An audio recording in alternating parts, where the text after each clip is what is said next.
Hi friends, today I'm going to show you how to prepare Goan Reshad Masala, which is one of the most known in Goan cuisine. To start with, I took 20 Kashmiri dried chilies. I have cut them into small pieces and soaked it in 150 ml of vinegar for 2 hours.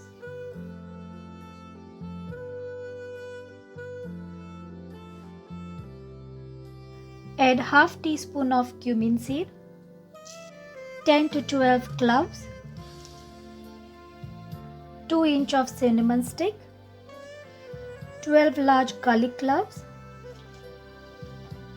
1 inch of ginger, half teaspoon of peppercorns, half teaspoon of turmeric powder, half teaspoon of salt, 1 tablespoon of sugar,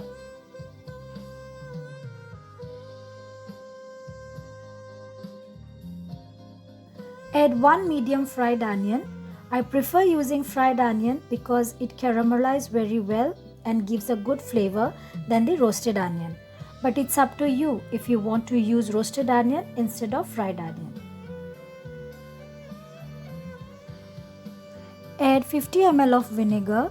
So in total I have used 200 ml of vinegar, where 150 ml of vinegar was used to soak the chilies. So let's grind this to a smooth paste. Make sure you don't add any water when grinding. Our Reshad masala is ready now. If at times when you're grinding it and if you need to adjust the consistency, you can add vinegar gradually. So friends, if you like our recipe, then show us some love by liking, sharing and subscribing our channel. Until then, stay safe. God bless you all.